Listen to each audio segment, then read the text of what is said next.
Bom, então, seguindo aí no nosso curso, né, hoje vamos ver sobre a doença de Alzheimer como um exemplo de doença neurodegenerativa, né. Então, no início, né, eu queria só comentar sobre outras doenças neurodegenerativas e características gerais, né, dessas desordens.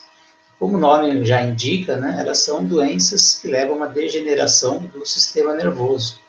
Normalmente são comprometimentos, né, danos irreversíveis e progressivos de neurônios de determinadas regiões. Então, por exemplo, na doença de Alzheimer, que é o tema de hoje, o comprometimento é, sobretudo, de neurônios colinérgicos, não exclusivamente, mas principalmente neurônios do sistema colinérgico. Na doença de Parkinson, temos degeneração de neurônios dopaminérgicos, né? Aí você pode ter outras regiões afetadas sem ser especificamente, né, um tipo de neurônio, como na esclerose amiotrófica lateral, né? Outros tipos de neurodegeneração, a gente poderia colocar também como doenças neurodegenerativas, quadros que se seguem, né, a situações aí de acidente vascular cerebral, alguns quadros hemorrágicos, isquêmicos, e no caso aí dessas doenças que a gente está citando, elas têm como uma característica o desenvolvimento geralmente tardio. Então, são também chamadas de doenças ligadas à idade. Alguns mecanismos de morte neuronal, né, estão envolvidos nessas diferentes patologias. E aqui eu destaco, né, a citotoxicidade, causada pelo excesso, né, de cálcio na célula, desencadeado por transmissão glutamatérgica, principalmente, o estresse oxidativo, vai causar diversos danos celulares, e processos de apoptose, né, que são acima daquele normal, que normalmente pode ocorrer em um tecido. Nesse esqueminha, a gente tem aqui, né, diversos desses mecanismos reunidos. Então, a gente vê aqui alguns receptores, né, metabotrópicos, alguns receptores ionotrópicos do glutamato, que é o AMPA, cainato, que é no meio, em rosa, e aqui o receptor NMDA, que, como a gente já viu, ele é um receptor que também depende, além do ligante, né, de uma alteração de voltagem. A diferença principal é que ele é mais, né, seletivo, mais sensível para a entrada de cálcio. Então, quando ele é estimulado, a gente tem uma entrada, né, um influxo muito grande de cálcio, isso vai levar a uma elevação considerável da concentração de cálcio intracelular, que é relevante aí para vários processos intracelulares, inclusive mecanismos de LTP, que a gente já viu em aula anterior, mas em níveis persistentemente elevados e desregulados, ele pode também causar uma cascada de eventos, né, que culminam aí com a morte celular, o que a gente chama então de excitotoxicidade pelo cálcio. Tá? Então a gente está vendo como exemplo aqui que ele vai, né, afetar o funcionamento de algumas proteases que vão interferir no processo aí de metabolismo energético, com produção de espécies reativas de oxigênio, também interferindo na ação da enzima óxido nítrico sintetase, né, que leva à formação de óxido nítrico, importante sinalizador celular, mas levando a um aumento da geração de espécies reativas de nitrogênio, né, e esses radicais livres, né, a gente tem nas nossas células enzimas como sódio, catalase, que elas vão ajudar, né, no processo aí de balanceamento entre produção e eliminação dos radicais livres, mas quando eles estão em excesso, eles vão começar a causar danos, né, em macromoléculas, como proteínas, nos lipídios de membrana ou das organelas, danos, né, no DNA, então alterações cromossômicas, que vão induzir processo de necrose e de apoptose. Né? Então, na apoptose, que a gente chama de morte celular programada, é um evento que naturalmente acontece e até é importante em alguns mecanismos de plasticidade, em diversos tecidos, mas quando ela ocorre de forma muito acentuada, ela passa, né, a causar aí, diminuição de determinados tecidos, comprometimentos de áreas e funções importantes. Então, é um mecanismo que é bem descrito aí nessas doenças neurodegenerativas. ao lado da necrose, né, que seria ainda mais maléfica que a apoptose, porque nesse caso a gente tem aí a formação, né, de debris, quer dizer, os fragmentos da célula necrótica, eles geram processos inflamatórios, né, então no sistema nervoso central, processos de neuroinflamação, que são menos acentuados aí na apoptose, onde você tem uma morte programada, né, e boa parte das organelas, dos constituintes celulares, entram em ciclos para serem reciclados. Nós podemos relacionar alguns fatores genéticos e também ambientais que estão relacionados com doenças neurodegenerativas, né? Entre os fatores genéticos, a gente sabe que no caso da doença de Alzheimer, tem uma série de genes que vem sendo identificados que podem contribuir, né, para aumentar as chances da doença de Alzheimer, que a gente chama de esporádica, mas temos a forma chamada familiar, que claramente a gente tem, nesse caso, um componente genético herdável, né? Então, também existem formas familiares, ou seja, genéticas para a doença de Parkinson, para a esclerose amiotrófica lateral, e que, embora eles sejam de pequena incidência, eles vão constituir aí, né, condições onde essas doenças ocorrem mais cedo no indivíduo. Então, essa predisposição, né, seja de genes bem conhecidos, a gente vai ver em outros slides, ou alguns que vão agir como cofatores, ela pode explicar alguns casos. Mas, na maioria das vezes, a gente vai ter o que a gente chama de doença de Alzheimer esporádica, que é aquela, ou idiopática, aquela onde a causa não é bem conhecida. Também, existem, né, trabalhos que mostram que agentes infecciosos, toxinas, né, podem ser causadores de doenças neurodegenerativas. Não está muito claro para a doença de Alzheimer, né, o quanto isso poderia contribuir, mas, por exemplo, para a doença de Parkinson, né, sabe-se que toxinas como MPTP, alumínio e mesmo encefalite letárgica podem ser agentes que vão aumentar as chances da doença. Também é importante, né, como característica da maioria dessas doenças, falar sobre os erros de desdobramento proteico, né, ou seja, o chamado em inglês termo misfolding. Então, são proteínas, né, que cuidam do correto dobramento das proteínas para que elas adquiram sua estrutura terciária e quaternária, auxiliados por enzimas da família das chaperonas, né, e quando não existe esse assessoramento, muitas vezes esse dobramento ocorre de uma forma incorreta, né, levando aí a formas insolúveis e com perda da função de determinadas proteínas. Ou, às vezes, também por clivagem de determinadas enzimas, né, algumas peptidases, a gente pode ter a formação aí de fragmentos dessas proteínas, né, que se agregam de forma insolúvel e vão prejudicar o funcionamento normal da célula. E essa vulnerabilidade é seletiva, né? Então, por exemplo, a gente tem aí os erros aí no processamento da proteína beta-amiloide, né, na doença de Alzheimer, que a gente vai ver bastante nessa aula. Poderíamos citar o acúmulo de alfa-sinucleína também, né, no caso da doença de Parkinson, e assim por diante, a huntingtina da doença de Huntington, entre outros exemplos. E esses agregados vão se depositar em determinados neurônios ou determinados sistemas, prejudicando muitas vezes uma população seletiva aí de neurônios. Bom, então a gente viu que condições ambientais, né, podem contribuir aí para o surgimento de algumas dessas doenças, problema do metabolismo neuronal, né, quando ele está afetado, então a excitotoxicidade do cálcio, né, com o acúmulo de espécies ativas de oxigênio, e o próprio envelhecimento em si, né. Eles vão levar à formação de radicais livres, né, então promover o estresse oxidativo, a excitotoxicidade, tudo isso afetando, muitas vezes, populações vulneráveis, seletivas de neurônios. E as consequências já vimos também, né, vão agir causando danos em proteínas, nos lipídios, ao DNA, que vão todos contribuir aí para a morte celular por apoptose ou a morte por necrose.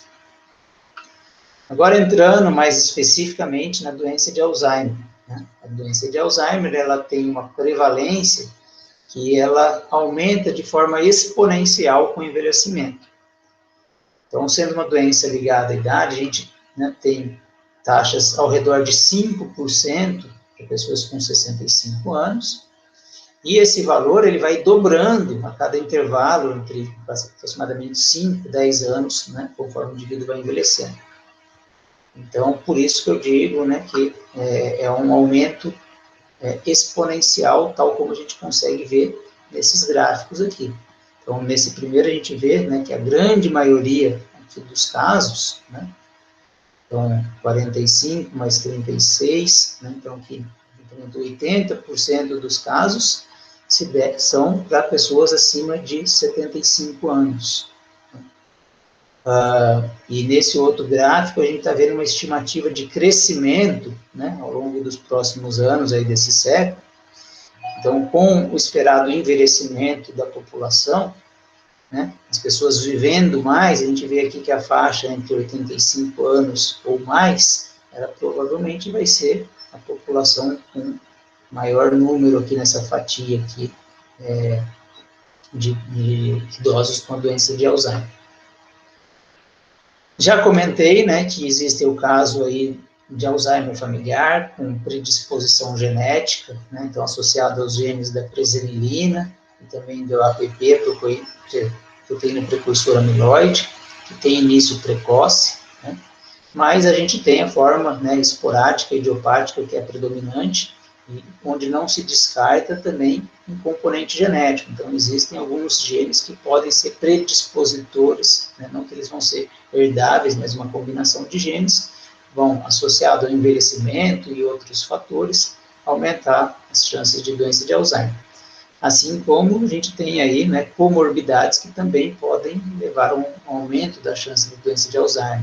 Doenças, né, cerebrovasculares, né, quadros isquêmicos, também podem aumentar a ocorrência da doença.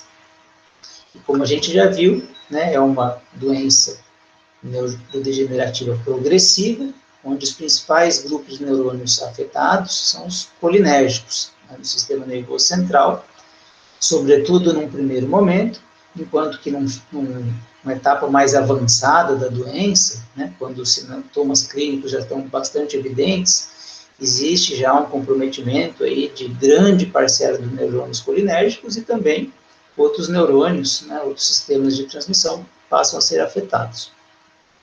A morte, ela geralmente ocorre, né, numa faixa variável após 6 a 15 anos do início detectável da doença, tá? Mas não das primeiras mortes celulares, porque esse mecanismo, até o desenvolvimento e surgimento da etapa clínica, né, da avaliação dos sinais clínicos, ela pode levar aí, né, mais de uma década.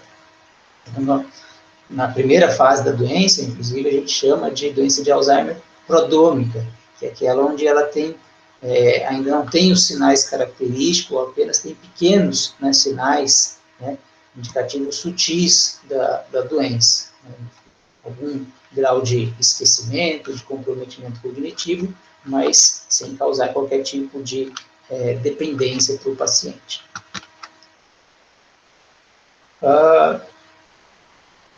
Apesar, né, de haver alguns biomarcadores e processo de exame clínico, que a gente vai ver no próximo slide, né, sempre a gente ouve falar que o diagnóstico definitivo mesmo é pós-mortem, porque ele envolve, né, a avaliação dos achados fundamentais, né, que diferenciam a doença de Alzheimer com outros tipos de demência, que também vão manifestar quadros clínicos bastante semelhantes. Então, os achados anatomopatológicos, né, principais para essa doença são a presença, né, do que a gente chama de emaranhados neurofibrilares, que são depósitos, né, da proteína tau, e as placas senis ou placas amiloides, né, que são depósitos da proteína beta-amiloide da sua forma insolúvel.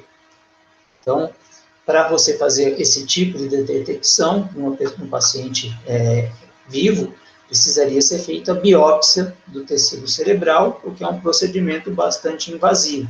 Então, por isso que normalmente não se faz esse tipo de medida, né? E aí a confirmação pode ser feita com o tecido cerebral do indivíduo após a morte, né? Mas, na maioria das vezes, se chega, né, acaba se descartando outros tipos de demência e pela própria evolução da doença e responsividade a alguns medicamentos, né, somados também a exames de imagem de ressonância magnética, outras técnicas de tomografia, conseguem, né, dar outros achados aí que são bastante indicativos da doença de Alzheimer. Então, a gente vê, por exemplo, né, que é bastante característico, uma atrofia muito acentuada com a evolução da doença, né, de córtex cerebral. Então, aqui comparando um córtex, seria aqui uma seção frontal de um córtex normal, né, de um encéfalo, mostrando regiões de córtex, áreas de núcleo profundo, hipocampo, ventrículos, né, e que a gente tem uma diminuição bastante grande de substância cinzenta, também algumas áreas de substância branca, aumento dos espaços ventriculares, comprometimento, sobretudo, né, de regiões dos córtex, dos lobos temporal e parietal, né, e uma grande deterioração aqui da região do hipocampo, né, onde a gente também tem a presença, né, grande desses depósitos aí das placas sinis e dos emaranhados neurofibrilares. Então, o quadro clínico, né, como eu falei, ele vai evoluindo ao longo do tempo, a gente tem uma fase prodrômica inicial, onde apenas alguns poucos sintomas são perceptíveis, então um dos primeiros que aparece é o comprometimento da memória recente, né, quer dizer, esquecer de fatos recentes ou do que a pessoa acabou de fazer, que não causam um grande comprometimento, né, na sua independência, na sua qualidade de vida, mas conforme vai progredindo, né, vai tendo um comprometimento cada vez maior dessa capacidade aí de memória recente, também depois começa a ter um comprometimento de memória de longo prazo, de habilidades, né, de visoespaciais, então capacidade de orientação, reconhecimento de pessoas, ou mesmo de objetos, né, comprometimento de algumas funções de linguagem, ou entendimento do significado de palavras, funções executivas, né, quer dizer, comprometimento de saber, né, o que é apropriado para fazer em cada momento. Tudo isso vai evoluindo, né, ao longo aí da doença, e em fases mais avançadas o indivíduo passa a ter uma série de comprometimentos motores também presentes. Então, isso a gente consegue observar através dessa pintura, dessa figura aqui, que mostra, né, 3 pinturas feitas aí por um paciente diagnosticado com doença de Alzheimer, né, ao longo aí de uma evolução de 5 anos, a gente vê que tem uma progressão bastante rápida. Esse paciente gostava de fazer nas suas pinturas, né, retratar esses moinhos típicos holandeses aqui. A gente vê que, ao longo dos anos, foi tendo um comprometimento das suas habilidades, né, de desenhar, e, ao fim de 5 anos, estava totalmente aí desfigurado, né, a imagem de um moinho. Refletindo um dos aspectos clínicos, mas certamente esse paciente devia estar com várias outras habilidades comprometidas. Diagnóstico, como eu disse, né, definitivo é pós-morte, mas para facilitar aí possível intervenção farmacológica, algum tratamento que não é capaz, né, de promover a cura, mas que pode melhorar a qualidade de vida do paciente, né, e por vezes aumentar a longevidade, né, é necessário fazer então uma avaliação clínica que descarte de algumas outras condições neurológicas, né, e que dê indicativo de que provavelmente se trata da doença de Alzheimer, ou um misto de doença de Alzheimer, às vezes com outros quadros de demência ou outras condições neurológicas. Então, o paciente passa por uma anamnese, responde a questionários, a sintomas, familiares também são entrevistados.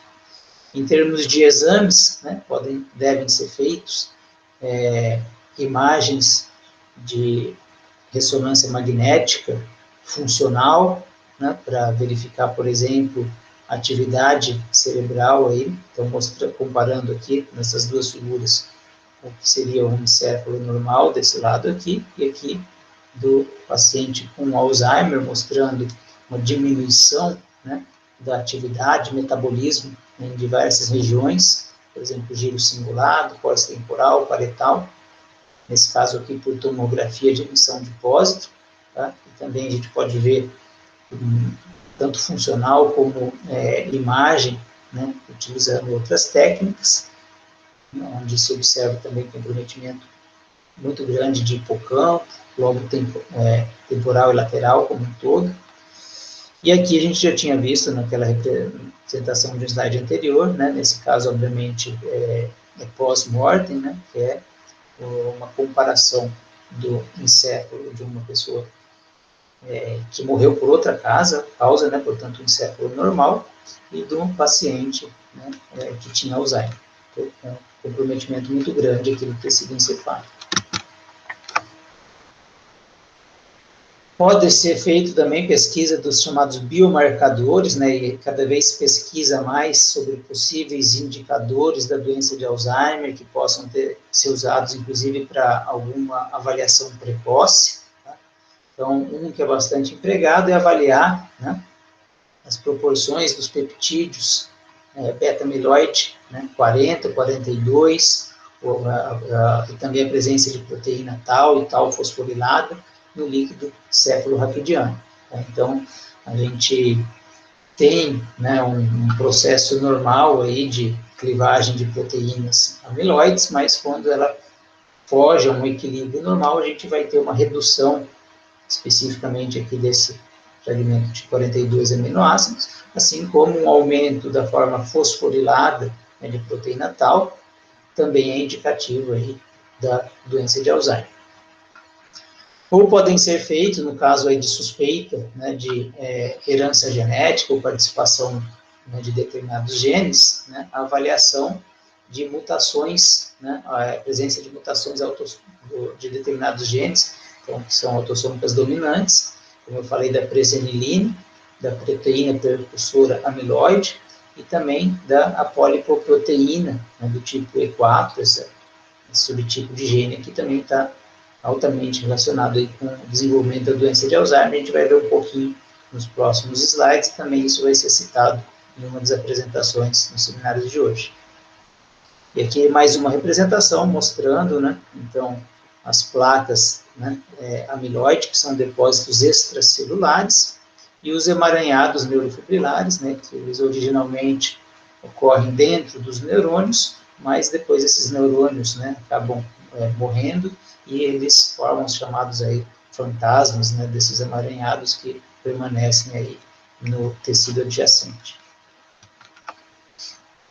Então, vendo um pouquinho sobre a fisiopatologia da doença de Alzheimer, e como eu disse a vocês, né, a gente, essa proteína amiloide, ela é naturalmente, né, clivada. Então, ela é uma proteína que ela está ancorada na membrana do neurônio, tá? Ela tem na sua constituição total alguns fragmentos que são solúveis, e a gente tem uma parte aí que é insolúvel, né, que ela está contendo sequências de aminoácidos que tem uma característica mais lipofílica, tanto é que ela está inserida aqui na membrana. E temos como as enzimas que fazem a clivagem, né, desse peptídeo, que é importante para o processo aí de sinalização, de diferenciação, regulação, né, neuronal, ação da alfa, da beta e da gama secretases. Né? Então, elas fazendo a clivagem, né, desses fragmentos, elas vão gerar, né, os fragmentos menores de peptídeos. Isso tem um balanço também que é equilibrado, né, pela ação de macrófagos e astrócitos, né, da micróglia, que vão conseguir fazer o turnover desses peptídeos. Na via normal, essa clivagem ela vai levar, né, ao peptídeo na sua forma solúvel, que, portanto, tem as suas funções fisiológicas, né, que funciona como um fator de estímulo de crescimento, mas o que a gente está vendo é que se houver clivagens, né, em regiões incorretas ou produção excessiva, né, das unidades, né, de beta-amiloide 40 e 42, a gente pode ter um aumento da chance de agregação dessas formas, né, formando agora, então, placas, né, que são os depósitos das formas insolúveis dessas proteínas agregadas.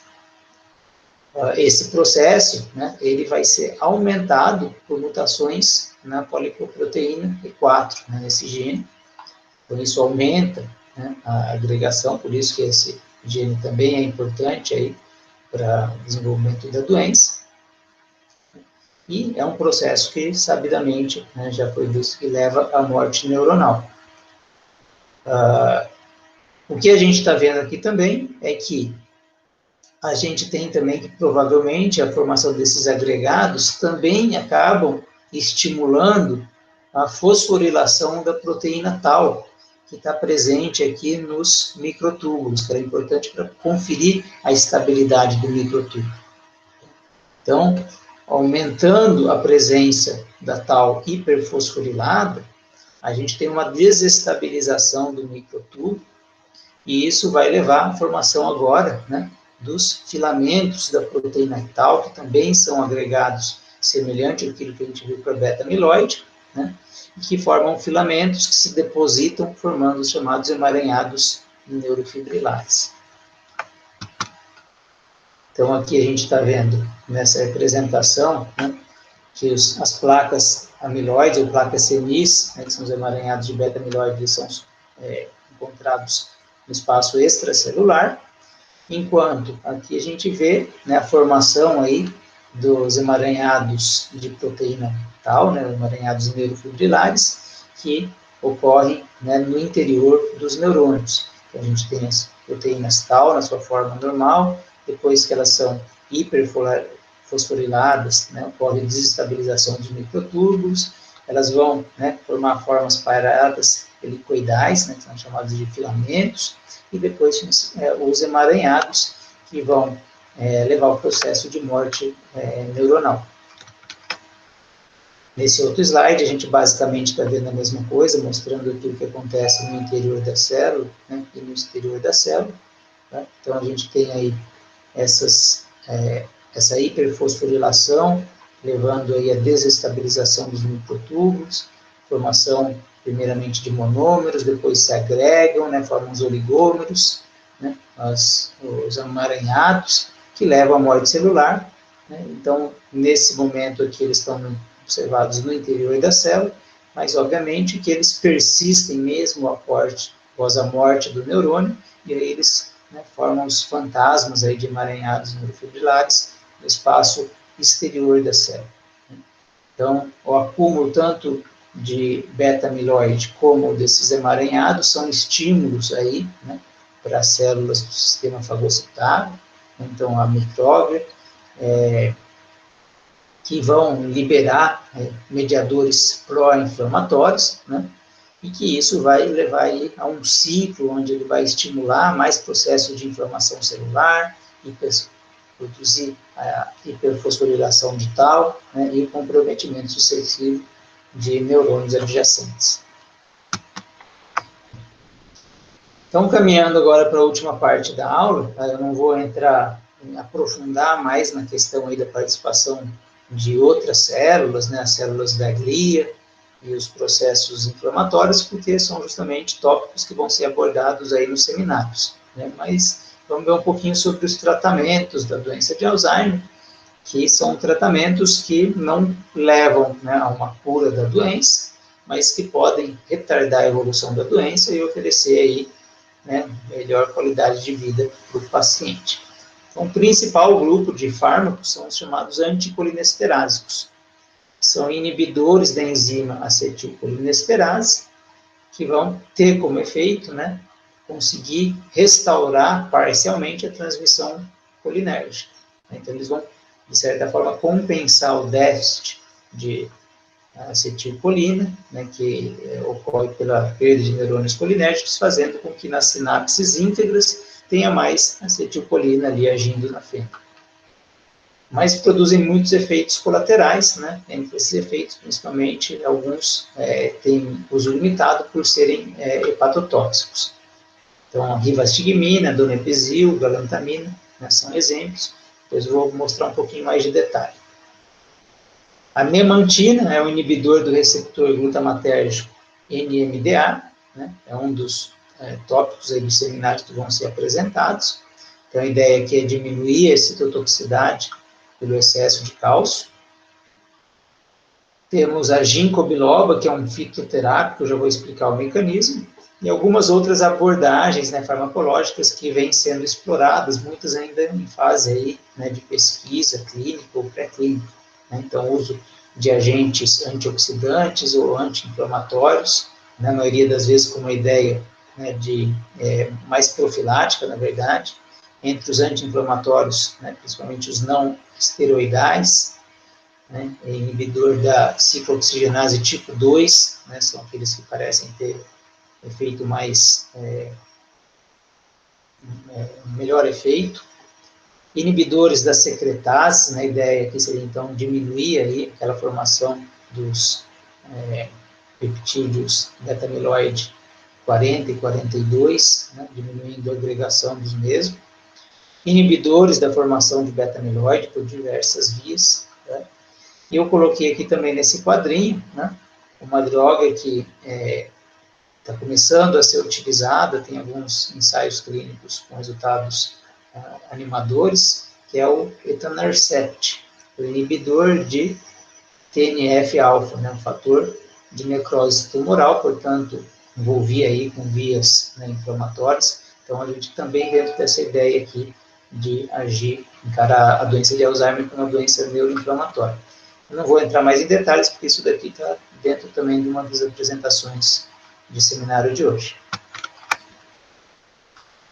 Então, para a gente entender um pouquinho mais a ação dos inibidores da acetilcolinesterase, né, a gente está vendo o sistema colinérgico, ele é bastante difundido em todo o encéfalo, né, regiões mais escuras apresentam maior densidade, né, de transmissão colinérgica, então a gente vê que, de forma geral, todo o córtex é bastante nervado, a gente consegue ver algumas vias, né, se projetando aqui do núcleo basal para córtex frontal, parietal, né, região de lobo temporal e sistema límbico também, tem várias projeções colinérgicas, né, aqui a gente está vendo o septo e o hipocampo, né, passando por regiões de hipotálamo, neurônios interneurônios estriatais, então aqui, portanto, no estriado, né, a via septo-hipocampal, que eu acabei de falar.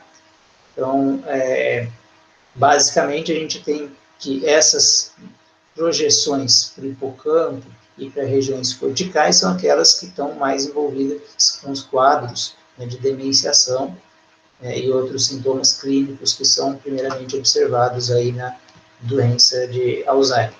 Então, a ideia do anticolinesterásico seria, vendo comprometimento, morte de muitos desses neurônios, tentar compensar isso, fazendo com que nas sinapses onde o neurônio colinérgico não sofreu a morte celular, que a acetilcolina liberada permaneça mais tempo na fenda sináptica, se ligando aos seus receptores pós-sinápticos. Né?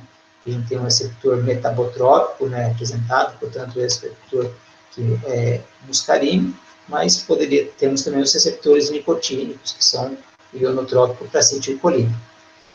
A síntese da acetilcolina é feita pela enzima colina-acetiltransferase, né, a CHAT, então ela utiliza, né, o grupo acetil da acetilcoenzima A e a colina, né, que é proveniente aí do metabolismo de membranas, forma acetilcolina, que é liberada aqui com a chegada do potencial de ação, e aí o principal mecanismo de término é por ação da acetilcolinesterase, que é uma enzima presente aqui na fenda sináptica, ancorada às membranas pré- e pós-sinápticas. Então, portanto, ela não é recaptada, né, na sua forma original, assim como a gente tem para serotonina, dopamina e noradrenalina, e sim ela é metabolizada já aqui na fenda, né, em colina e ácido acético ou acetato, que se difunde aqui para os meios do interstício, enquanto a colina ela vai ser captada por um transportador específico para ser reaproveitada no mesmo ciclo. Portanto, a ação da enzima, né, do inibidor da acetilcolinesterase seria inibir essa metabolização da acetilcolina e, com isso, ela ficar mais tempo aqui na fenda sináptica, promovendo seus efeitos.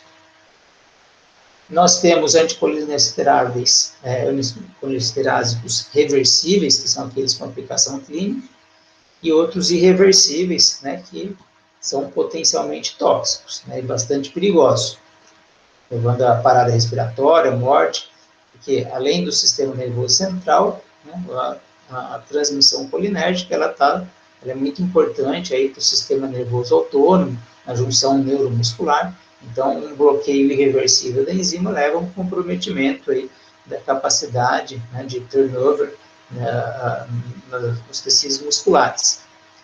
Por exemplo, aqui a gente temos os organofosforados, né, malation, paration, que formam uma ligação muito forte, né, com a enzima, e armas químicas como o sarin e tabum. Para a gente, o que interessa, né, nessa aula falando sobre doença de Alzheimer, são aqueles fármacos, aqueles compostos que têm um potencial clínico. Né?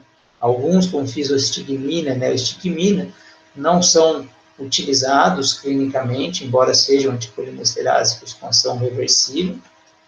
A gente tem a tacrina, né, que é o primeiro anticolinesterase que foi aprovado para uso clínico na doença de Alzheimer, mas hoje ele é menos utilizado porque ele é bastante hepatotóxico, e aqueles que ainda hoje são muito utilizados, né, eu destaco, então, principalmente a rivastigmina e donepezil, e outros de origem natural, que são a galantamina e huperzina A. Nesse quadrinho, né, tirado do Hangdale, a gente tem uma comparação entre alguns desses anticolinesterase, mostrando aí, né, a duração de ação. Então, existe vantagem, por exemplo, com o uso do donepezil, por ter uma ação mais longa, então a posologia é de menos comprimidos por dia, né? Eles também têm efeitos colinérgicos mais leves, né? A gente vê que a tacrina, como eu disse, né, pode causar hepatotoxicidade, entre outros efeitos colaterais aí que são descritos para a maioria desses fármacos. Todos eles são reversíveis, né? A rivastigmina de uma forma um pouco mais lenta, tá? E também ela é menos seletiva, ela também vai agir sobre a butirilcolinesterase, que é uma forma mais periférica, né, de metabolizador da acetilcolina. Outra classe seriam os inibidores do NMDA, né, que, como a gente viu, é receptor glutamatérgico, que é mais permeável aos íons cálcio. Então, ele é ativado, né, quando a gente já tem uma certa despolarização da membrana, isso vai levar à saída do íon de magnésio, que fica obstruindo o canal, e aí, com a ligação do glutamato e do coligante, né, a glicina, ocorre a abertura desse canal iônico com a grande entrada de cálcio. Tá? E a memantina, então, ela vai bloquear esse canal, portanto, ela é um inibidor, né, do NMDA e vai reduzir o fluxo de cálcio, por consequência, a excitotoxicidade. Ela é utilizada em estágio moderado, grave da doença de Alzheimer, né, e lendo um dos artigos que vai ser apresentado hoje, um artigo que mostra justamente a modulação e interferência de receptores glutamatérgicos na doença de Alzheimer, né, eu até aprendi o que era novidade para mim, que existem, né, populações distintas de receptor NMDA que estão presentes na sinapse ou aqueles chamados, né, extrasinápticos, que estão presentes em outras mediações aí da terminação, mas não na própria terminação sináptica propriamente dita. E diz esse artigo que há evidências de que a memantina age mais seletivamente para esses receptores NMDA extrasinápticos, e que são aqueles que causam uma excitotoxicidade, estão envolvidos com o processo aí de deflagrar, né, mecanismo de apoptose e morte celular, enquanto os receptores NMDA presentes nas sinapses, eles são necessários, né, para manutenção aí da integridade neuronal. Então, quem está vendo a estrutura química, a forma normalmente dos comprimidos utilizados, né, então é o cloridrato, né, da hemantina. Então, na forma de um sal administrado por via oral, ele é bem absorvido e atravessa a barreira hematoencefálica. A ginkgo biloba, né, que é um fitoterápico, então ela é um extrato seco feito das plantas, né, dessa planta, das folhas aqui, de uma árvore que tem esse nome, porque a folha tem o aspecto de 2 lobos cerebrais, por isso biloba, tá?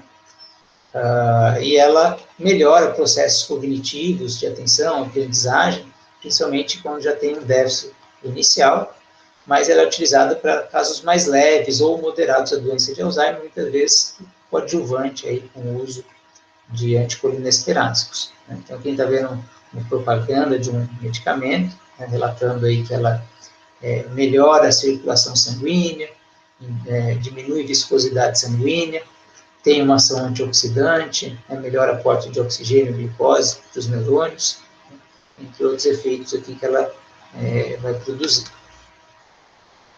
E os princípios ativos, né, da ginkgo biloba, eles são alguns flavonoides e triterpenos. Então, a gente tem, por exemplo, a bilobabina, e outros que eu não estou me recordando no momento. Como outras possíveis estratégias, né, então a gente vê nessa figura aqui que a gente pode, né, tanto utilizar agentes antioxidantes para tentar prevenir aí esses processos de morte celular por estresse oxidativo, e no mesmo caminho vem, né, os agentes de quelação, né, que fazem, portanto, a captura de íons metálicos, como o ferro e cobre, que também contribuem para os processos de estresse oxidativo. Fatores, né, que vão ativar a transcrição de genes que podem modular esse processo, as enzimas envolvidas com a defesa antioxidante, como, por exemplo, esse ARI, né, ou o NRF2, que funciona como uma chaperona, também ajuda no processo aí de correta dobradura das proteínas celulares. Agentes anti-inflamatórios, então, inibindo o processo de neuroinflamação, envolvimento de astrócitos, outras células gliais, e aqueles agentes que vão agir sobre a formação aí das placas amiloides, né, inibindo a formação das fibrilas, onde entram, então, os inibidores da alfa-secretase, ou que ajudam na remoção aí dessa forma insolúvel. E outra vertente também é agindo ali para inibir a fosforilação da proteína tal. Bom, então, agora na sequência a gente vai ter a apresentação de 2 seminários, né, que são bem interessantes. O primeiro sobre o papel do glutamato e dos receptores NMDA na doença de Alzheimer, que eu mencionei um pouquinho, e um outro trabalho sobre o papel da astroglia na doença de Alzheimer, né, com implicações patofisiológicas e clínicas, falando inclusive sobre uma perspectiva futura de possíveis intervenções, né, terapêuticas, nessa onde o foco não é tanto o neurônio, mas sim, né, os astrócitos e os mediadores produzidos por essas células. Bom, é isso, gente. Aqui tem a bibliografia principal utilizada, acabei muita coisa completando também de textos que eu li, né, de páginas da internet. E antes da gente passar então para os seminários, eu vou interromper a gravação, mas antes eu gostaria de saber se tem dúvidas, né, sobre essa apresentação de hoje.